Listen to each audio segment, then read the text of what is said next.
Operation সিঁদুর নিয়ে ফের মুখ খুললেন chief of defence staff general Anil Chauhan. 48 ঘন্টার মধ্যে ভারতের হাঁটু ভেঙে দিতে চেয়েছিল পাকিস্তান, কিন্তু 8 ঘন্টার মধ্যেই তাদের ঠান্ডা করে দেয় ভারত। আর তাতে ইসলামাবাদ যুদ্ধবিরতির আর্জি জানায় বলে দাবি করলেন তিনি। অপারেশন সিঁদুর এ ভারতের যুদ্ধ বিমান ক্ষতিগ্রস্ত হয় বলে এর আগে মুখ খুলেছিলেন জেনারেল চৌহান, কিন্তু কয়টি যুদ্ধ বিমান হারিয়েছে ভারত তা যদিও খোলাসা করেননি তিনি। তবে শীঘ্রই সেই সংক্রান্ত তথ্য প্রকাশ করা হবে বলে জানিয়েছেন তিনি। মঙ্গলবার পুনে ইউনিভার্সিটিতে বক্তৃতা করেছিলেন জেনারেল চৌহান। পহেলগাঁও হামলার পরেই পাকিস্তান ও পাক অধিকৃত কাশ্মীর অপারেশন সিঁদুর অভিযান চালায় ভারতীয় সশস্ত্র বাহিনী। সেই পহেলগাঁও হামলার তীব্র নিন্দা করেন তিনি। পহেলগাঁওয়ে যা হয়েছে তা পীড়িতদের ওপর চরম নৃশংসতা। প্রত্যেককে মাথায় গুলি করে মারা হয়, পরিবার ও সন্তানের সামনে ধর্ম জিজ্ঞাসা করে মারা হয় তাদের। এতে সমাজে বিদ্বেষ ছড়ায়, পুরনো স্মৃতি আবার জেগে ওঠে। পশ্চিমী দেশগুলিতে হয়তো একটা দুটো হামলা হয়েছে, কিন্তু ভারতের সবচেয়ে বেশি সন্ত্রাসী হামলা হয়েছে।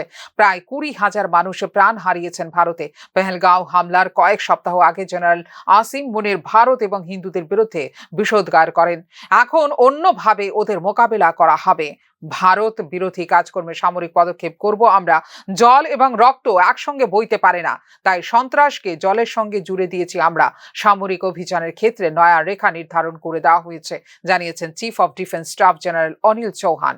In Operation Sindoor also, war and politics was happening as a parallel kind of a phenomenon, and it was being exercised also through communication, which I made a mention initially, both direct and indirect communication.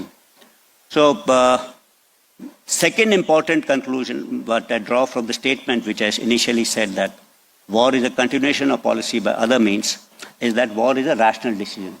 That means, and I also spoke about reason when I said about government takes a rational decision about war. And this takes the decision when it is exhausted all its other instruments of power. So, but then the important question comes in, this whole start point of this particular war was this Pahalgam terror attacks. So is terrorism a rational act of warfare? I don't think that's a rational act, because terrorism has no defined logic. It has no politico-military end state. Terrorism is a means and an end in itself. Terrorism is a form of warfare that defines rational. 10 মে রাত 1টা নাগাদ 48 ঘন্টার মধ্যে ভারতের হাঁটু ভেঙে দেওয়ার পরিকল্পনা করে পাকিস্তান। ওরা ভেবেছিল 48 ঘন্টা অভিযান চলবে, কিন্তু 8 ঘন্টাতেই গুটিয়ে যায়। তারপরেই ফোন তুলে কথা বলতে আবেদন জানায়। ওরাই সংঘাত বাড়িয়েছিল, আমরা শুধুমাত্র জঙ্গি ঘাঁটিগুলিকেই নিশানা করেছিলাম। 7 মে অপারেশন সিঁদুর অভিযানের দিন ওদের জানিয়েছিলাম, ওদের তরফে বাগাড়ম্বরপূর্ণ মন্তব্য আসতে শুরু করলে কড়া হাতে মোকাবেলার কথা বলি। আমাদের সেনা ঘাঁটিতে হামলা চালালে আমরা উপযুক্ত জবাব দেব, আরো তীব্র আঘাত করব বলে জানিয়ে দেই। আমাদের ড্রোন প্রতিরোধ প্রযুক্তি যে মজবুত তা জানতোই না পাকিস্তান বলে জানিয়েছেন general Chauhan. On 10th of May at about 1 a.m. its aim was to get down India to its knees in 48 hours. Multiple attacks were launched, and in some manner they have escalated this conflict, which we had actually hit only terrorist targets, but also into the military domain. From their perspective, it would have been rational in the sense they would have said that you use military means to hit these targets. But it was also rational on their part, operation which they thought they'll continue for 48 hours, folded up in about 8 hours. And on 10th, when they picked up the telephone and said they wanted to talk. সিঙ্গাপুরে গিয়ে বিদেশি সংবাদ মাধ্যমের সামনে যখন সিঁদুর অভিযানের ভারতের ক্ষয়ক্ষতি নিয়ে প্রথমবার মুখ খুলেছিলেন জেনারেল চৌহান, তখন কেন্দ্রের দিকে আঙুল তুলেছিলেন বিরোধীরা।